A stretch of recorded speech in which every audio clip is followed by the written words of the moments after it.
पहुंच चुके हैं हम एयरपोर्ट, डिब्रूगढ़ एयरपोर्ट पे।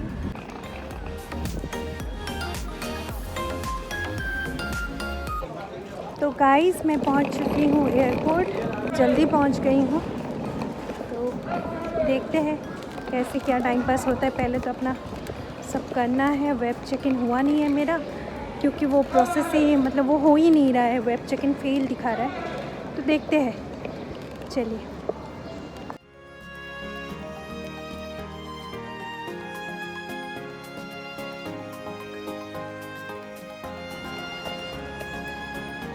तो गाइस मैं जा रही हूँ इंडिगो फ़्लाइट से। जो बैगेज का स्कैन होता है उसमें मैंने ना सूखे नारियल जो होता है वो मैंने लिया था, बट वो अलाउड नहीं है लेना। सूखा जो नारियल होता है वो आपको ट्रैवलिंग में लेके जाना अलाउड नहीं है। मैंने बहुत रिक्वेस्ट किया था, बट उनके अपने रीज़न्स है जिसके वजह से वो अलाउ नहीं करते हैं। तो मैंने इन लोगों को ही दे दिया है, क्योंकि मेरे पास सूखे नारियल थे, वो मैं खा नहीं सकती, तो इनको ही दे के जाना पड़ा। बोर्डिंग पास ये मेरा मिल गया है, बोर्डिंग पास। तो बस चलते हैं अभी। तो गाइस मेरा चेक इन और सब कुछ हो गया है, लेकिन मुझे विंडो सीट नहीं मिला है। मुझे 5 आवर्स का जर्नी करना है, बट मैं चाहती थी कि मुझे एक विंडो सीट मिले, जो कि पॉसिबल नहीं हुआ। मुझे आयल सीट मिला, तो ठीक है, उसी में एडजस्ट करना पड़ेगा। तो बस अभी मैं यहाँ बैठी हुई हूँ।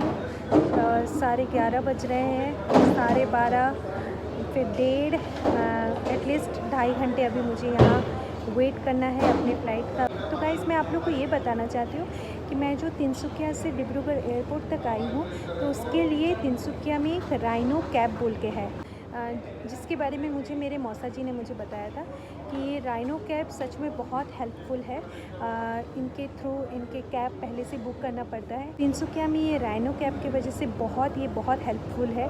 तो मैंने आपसे मिलवाया था, गुलाब जी मुझे छोड़ने आए थे, तो ये कैब मैंने पहले ही बुक कर लिया था। उनको मैंने मेरे टिकट का डिटेल भेज दिया था व्हाट्सएप पे, तो उन्होंने फिर मुझे ड्राइवर का और कितने बजे पिकअप का वो उन्होंने मैसेज भेजा है। तो ड्राइवर के साथ बैठने के लिए मुझे 500 देना पड़ा, क्योंकि मुझे फ्रंट सीट चाहिए था। तो ड्राइवर के साथ बैठने के लिए मुझे 500 पे करना पड़ा, और बैक सीट का शायद मुझे एग्जैक्ट पता नहीं है, 300 या 350 ऐसा कुछ तो अमाउंट है। तो बहुत कंफर्टेबल जर्नी थी, बहुत अच्छी कार है, और सबसे इम्पॉर्टेंट बात, कार की एसी मस्त है, बहुत सही है। तो बहुत अच्छा लगा। अच्छे से मैं पहुंच गई हूँ एयरपोर्ट।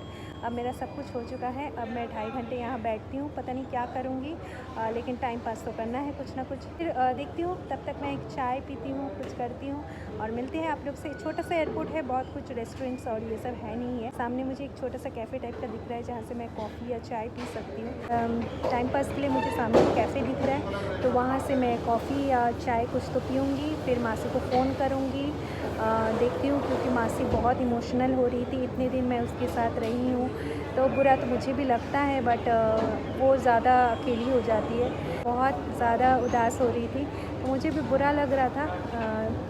बहुत करती है मेरे लिए, जब भी मैं आती हूँ एकदम अपनी, मतलब वो मेरे लिए बहुत करती है, बहुत ज़्यादा। मुझे किस चीज़ में कंफर्ट हो, मैं क्या चाहती हूँ, मुझे क्या खाना पसंद है, वो सब कुछ का ध्यान रखती है, बहुत ज़्यादा ध्यान रखती है। तो मैं उससे एक फ़ोन लगाऊंगी, उससे बात करूंगी, तो फिर बाद में आप लोगों से फिर एक छोटे से ब्रेक के बाद फिर मिलती हूँ आप लोगों से।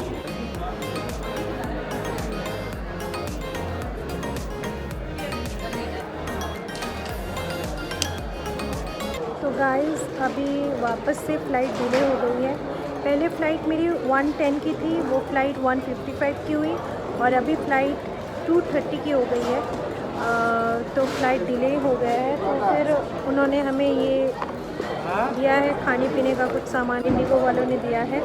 तो फ़्लाइट डिले हो गया है, अभी बहुत बोरिंग होने वाला है सफ़र। मुझे मुंबई पहुंचने में भी शायद रात के 9 बज जाएंगे, बट क्या कर सकते हैं। तो गाइस इस पैकेट में मुझे क्या क्या मिला है वो मैं आप लोगों को दिखाती हूँ। ये है एक्सपोर्ट मिक्स, ये ड्राई फ्रूट्स है शायद इसमें, और क्या है, मंच नीडेड कुछ तो है, ये कुछ तो है, पता नहीं क्या है। ये time pass mix fruit juice है जो कि मैं पीऊँगी नहीं, तो मुझे इसमें से कुछ भी नहीं खाना पीना। जब भूख लगेगी तो मैं रंगामुनि ने जो पराठे बना के दी भेजे हैं वो मैं खा लूँगी।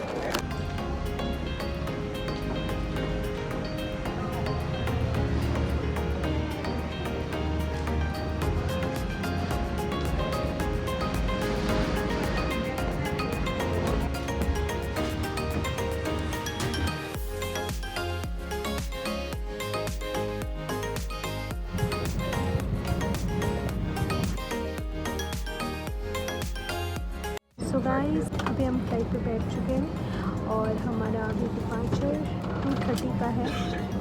सो बस रेडी है। सो मैं मिलती हूँ आप लोगों से मुंबई पहुँचने के बाद। इन बिटवीन मेरा 40 मिनट्स का लेओवर है कोलकाता में, बट मुझे फ़्लाइट नहीं चेंज करना है। इसी फ़्लाइट से मैं डायरेक्ट मुंबई पहुँचूँगी। तो मिलती हूँ आप लोगों से मुंबई पहुँचने के बाद।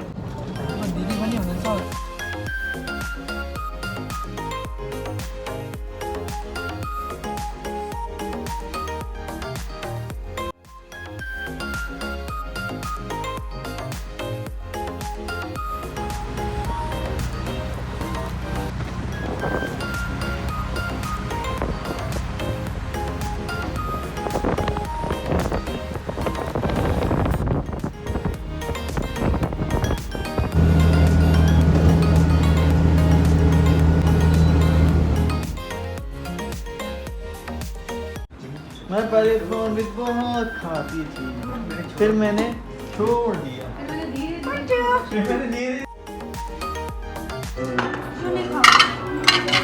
खाना खत्म हो गया मेरा खाने का।